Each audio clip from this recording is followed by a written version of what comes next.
I saw the years with Diana, 17 years working with Diana.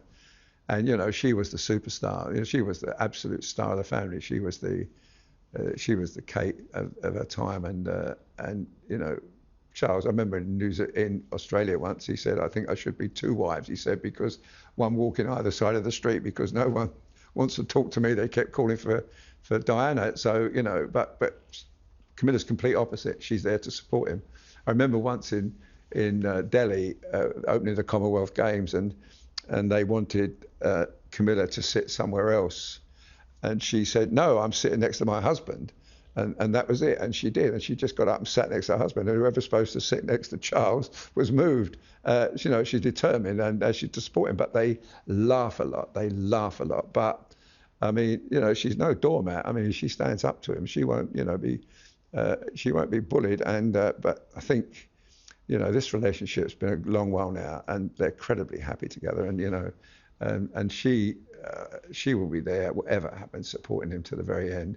And she will never say a bad word about Harry. She will never say a bad word about anybody, because that's not her way. She's a kind, lovely, positive about life, and always been all the way through. I mean, I've known Camilla since the 70s, when she used to compete in the same cross-country team as Prince Charles, and she was always fun there when we used to hunt with him. I mean, she's just a fantastic person and great support to him, and we're so lucky that she's now our queen, because she's done and doing a brilliant job. So Camilla, the Queen, in the King's absence, she led the royal family at the Thanksgiving service at St George's Chapel. Yeah. It was for King Constantine II, ousted, the last ever King of Greece. It was great to see her there, leading the royal family, but Prince William wasn't there. Yeah. And currently, Kensington Palace have not told us why. They said it was a personal matter, not to panic. We'll see him at engagements in the future. Do you think that the palace, they've been open about the King? Yeah. We know about the prostate, we know about the cancer. Yeah. They haven't been very open for the Princess of Wales and William pulling out of this service. Why do you think is that? And do you think that is a problem? Well, I don't think actually it is a problem. I think it's the way it always was with the royal family. It's only recently where the King has talked about his prostate problems, although we don't know where the cancer is, because that's kept secret, and we don't know what operation Catherine had. That's been kept secret. So it's not like it's new. It's the way it always has been. I mean, we didn't know what the King, what Prince Philip died of, or what the Queen died of. We still don't know what was. We don't know what they were in hospital for. We can guess, and we can guess about Catherine, and we can guess about William, but we don't know. And personally, it doesn't bother me. I think those things sometimes, if you've got a problem and you don't want to share it with everybody, and it may be one of the children fell over and hurt themselves, or maybe he had an abscess on his tooth, who knows? Maybe it's just a small thing, but he felt at the time it was more important than going to a church service.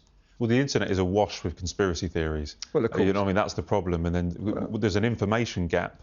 We're trying to find out, why, etc. Do we have a right to know about the private lives and the health of our king and heir to the throne? Well, I don't think you do need to know everybody. They put a lot of service in publicly. I mean, I can say in the early days when I was photographing Prince Charles, he used to say, I don't mind what I do when we're working, Arthur, but I don't want to do it all the time. He doesn't want to, on his private life, he wants it private. And I think in many ways, they're entitled to that.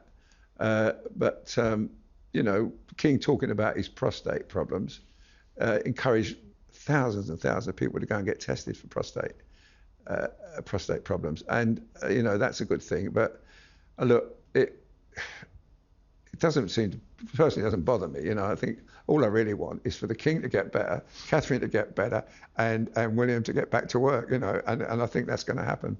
Would you, them getting better means that we get to see them? We've not seen the Princess of Wales since December the 25th. Do you miss her?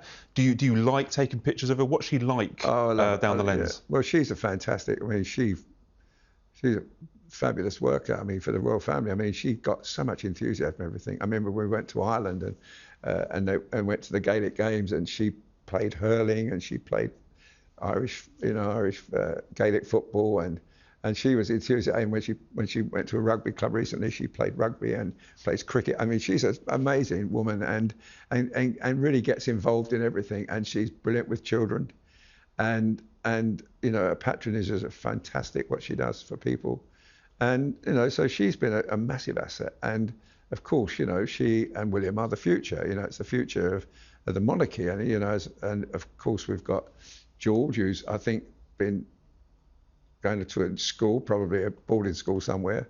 So, you know, we've got the royal family's in pretty good shape, but it's just there needs a few more working for them. And unfortunately, it's pretty scarce at the moment. But I mean, you know, the royal diary, which used to be extremely busy, is very sparse now.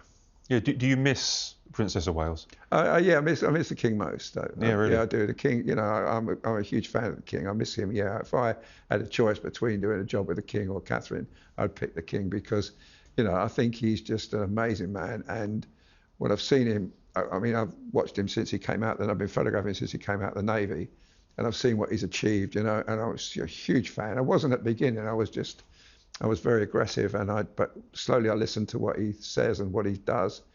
And now he speaks, you know, sort of so without any fear of what he believes in, poor architecture, you know, complementary medicine, which he agrees with, and you know, organic food. You know, the man I just think is an amazing man and a visionary in many ways. And I really enjoy it. And, you know, I know he's not as maybe popular with the media or what, but for me, he's the main man. And you know, I like Catherine. I like William as well. William's special, but you know, the king to me is the king. You know, and I never thought I'd get to see his coronation. Every year I used to put on my, you know, you have these forms to fill out every year. What's your ambitions for the following year? I used to cover the coronation of the king. Well, I did that last year, and you know what? It was a big moment for me, seeing him on that balcony wearing the crown.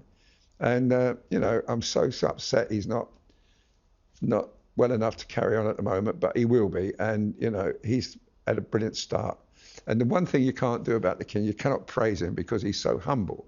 This is what really impresses me most about him. He achieves an awful lot, and an awful lot that people don't know about.